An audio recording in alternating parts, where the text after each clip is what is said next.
Hi everyone, this is Teacher Noy. Once again, welcome to my YouTube channel only here in Gel Vlog. And welcome to Gel Vlog Garden. For today's video ay mag-cut ako ng Prince of Orange Philodendron o yung tricolor na tinatawag natin. It's been a long time na hindi ako nakapag-vlog kaya na-miss ko mag-vlog ngayon. Mag-cut tayo ng maraming Prince of Orange doon sa area na yan dahil may problema talaga siya na nakikita ko, kaya kailangan ko na siyang i-propagate. Ito yung pinaka-oldest na Prince of Orange meron ako dito sa garden. Siya yung pinakamatagal. Dito nag-climb lang dito sa wall at kailangan siyang i-cut dahil nasira yung mga bagong dahon niya na nag-unfurl. Tapos yung isa talaga guys, ito nasunog kasi nag-touch na siya sa level ng net, nag-shade sa kanila.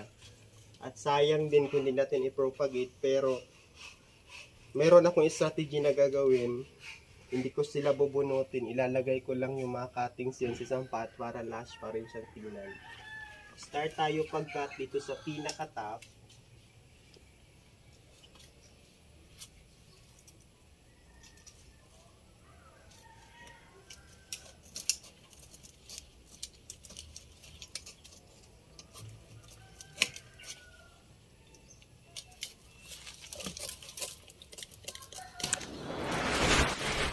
Ayan.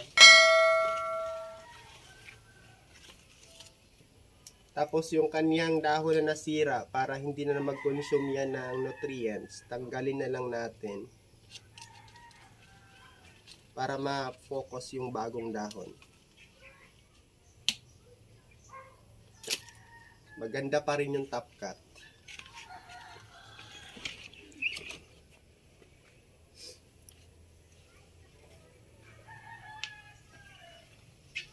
I-cut pa natin ang isa para marami.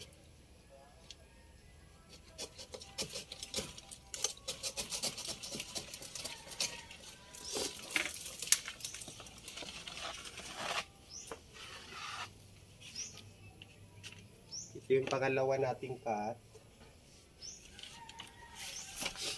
Iiwan na natin yung mother plant para marami pa siyang ma-produce na bagong anak dito sa pot na to. Pero tanggalin natin para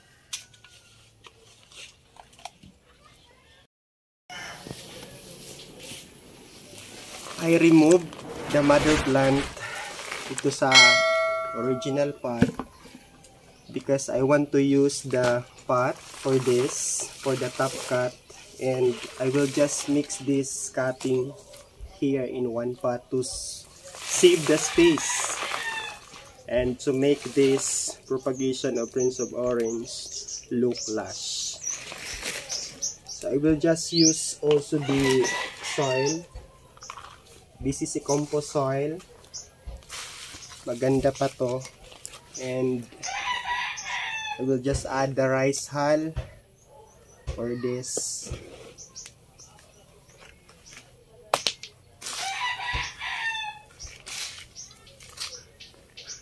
This rice hull is good to balance the moisture and the fertilizer of the plant.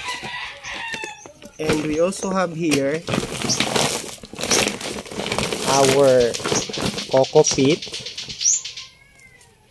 I will also add some amount. And my technique in growing the philodendron, always make some holes on the base for the proper draining of the water. And to prevent also from rotting, we need to put some coco peat in the base of the pot.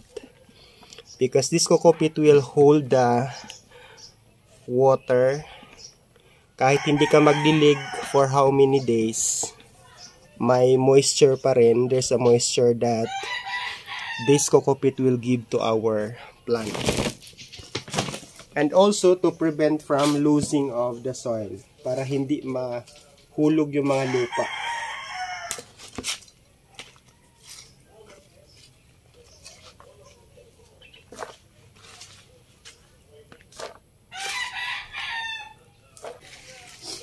ito lang yung gawin natin. I will not trim the roots. We'll just put it here. Trim na lang natin para hindi crowded yung space sa pot.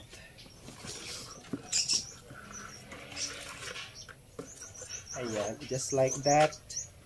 Pasok nyo lang lahat. Just put all the roots in the pot as long as kaya. And ilagay natin yung top cut.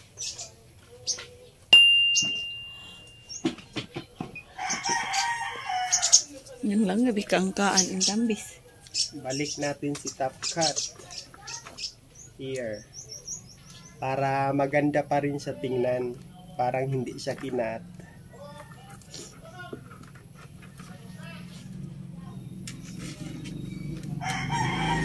Of all philodendrons na maganda, this is my favorite philodendron to grow kasi napakadali niya i-grow. Aside from that, it's really good and beautiful philodendron.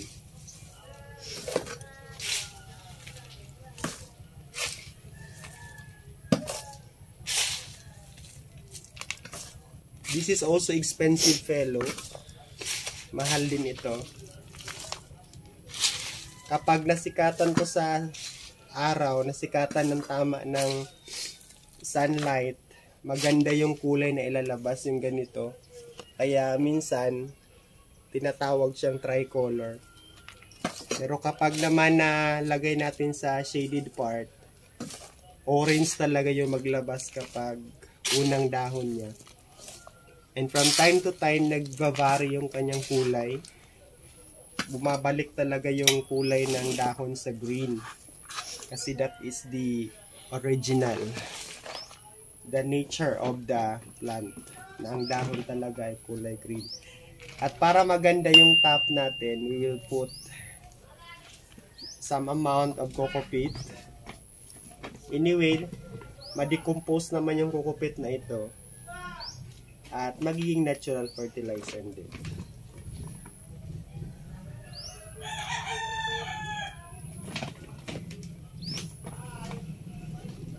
Yung mga halaman, kailangan alagaan. Kung hindi man araw-araw, weekly, okay lang.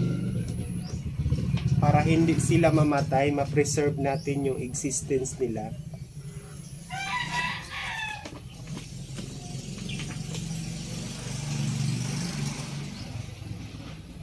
Ayan, we're done doing the propagation. Tingnan nyo guys, oh look. Parang hindi siya kinat. Still yung kanyang look ay parang bago. Just observe for how many days starting from now, we will really experience of the losing of leaves or mamamatay yung ilan sa mga dahon niya yung na-touch natin kasi sometimes kung hindi yan na-infect, nasasaktan talaga yung mga halaman kapag kinakat. Dito ko siya ilagay. I just recycle this container kasi sira na siya o sinira ko lang talaga. Ito na yung middle cut natin. I plan to cut one more para dalawa because time is really precious. Ika-cut natin pa ng isa. Ayan. So, we have here 2 leaves each, cutting. After cutting, we will wash the wounded part of this Prince of Orange Philodendron para maiwasan yung infection at makapag-recover siya easily to produce a new pop. That's the technique.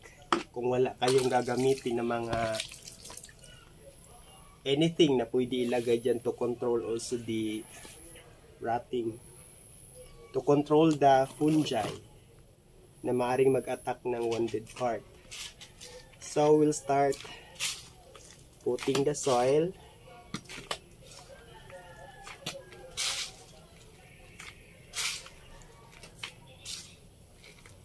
Ayan, kapag mayroong mga rice hull kayo, may kukupit kayo, it's very easy to propagate.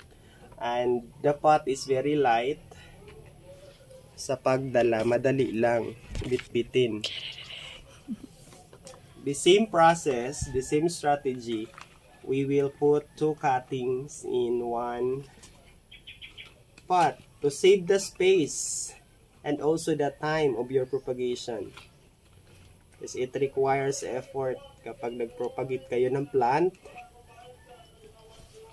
Matagalan kayo sa pagpropagate kapag isa-isahin na. Kung marami na kayong file ng philodendron, pero kapag isa pa lang, pwede iisa lang yung pot sa mga cutting. Ito kasi na fellow yung marami talaga kami dito sa bahay. At gusto namin silang alagaan kasi hindi sila sensitive. Kahit saan mo ito itanim, kahit ilang cutting pa, talagang magsusurvive yan. And another technique also, after the planting of this cutting, we will always make sure na yung kanyang top part ay tanggalan natin siya ng soil or anything that covers on the top. At we will wash also the water again. It is inevitable part in doing propagation. Yung mga soil talaga, makakaveran yung kanyang top part. We will wash the top part again. Kanina, hinugasan na natin yan. And to avoid rotting also, para hindi malata yung top na part ng plant. Especially this philodendron.